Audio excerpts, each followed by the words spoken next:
Besides studio albums from the classic rock artists and some odds and sods, my record collection contains a number of live albums as well. Now, back in the day, artists recorded live albums for a variety of reasons. First, it was pretty inexpensive to do.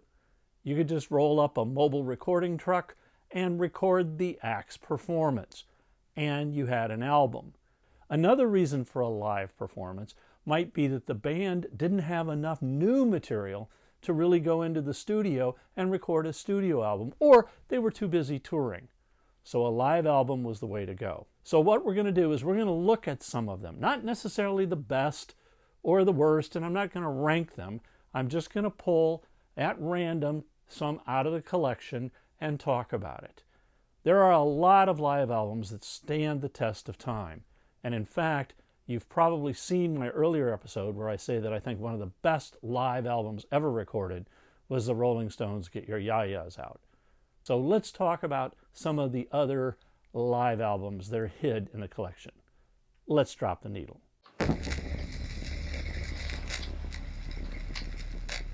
All right, you ready for your front row seat at some of the world's best clubs and arenas?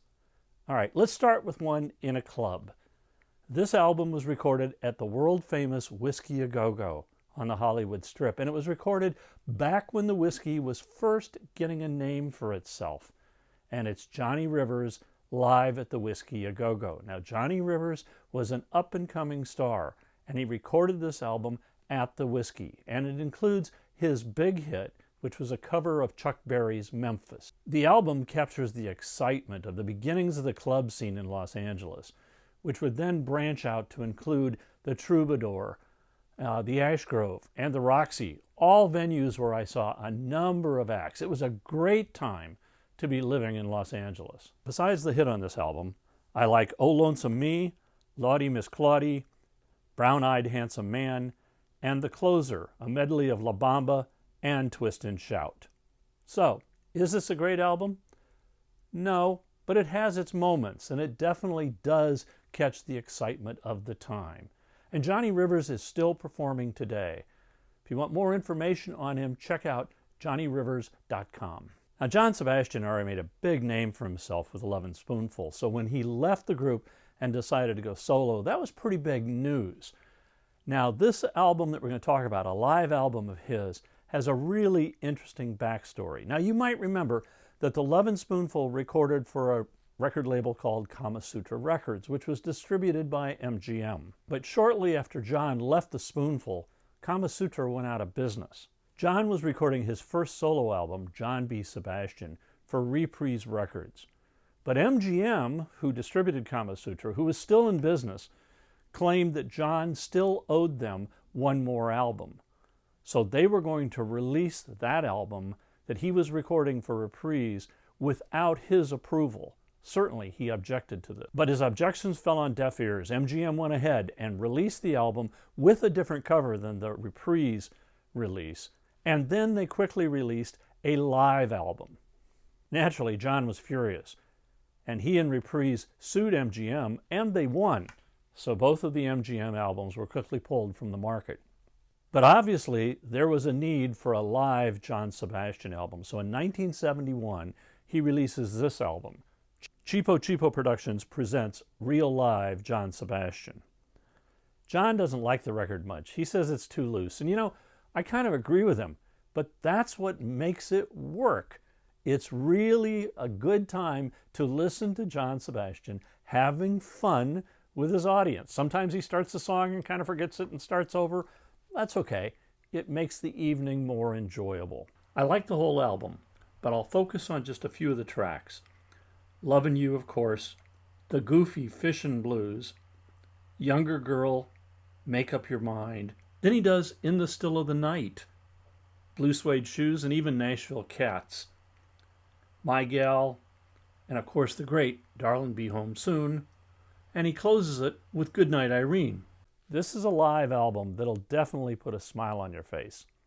This one's a keeper. Next up is a live album from Cheap Trick. Now, prior to this, Cheap Trick had recorded 3 albums: Cheap Trick, In Color, and Heaven Tonight. But sales were disappointing, and they didn't break through. However, they were very popular in Japan. And so in 1978, in front of 12,000 fans, they decided to record a live album. And not only did they conquer Japan, but they conquered the world with this album, live at Budokan. Listening to this album is a lot like listening to the early days of Beatlemania. The crowd going crazy is as much a part of the album as the band. I like Hello There, Come On, and all of side 2, particularly Ain't That a Shame.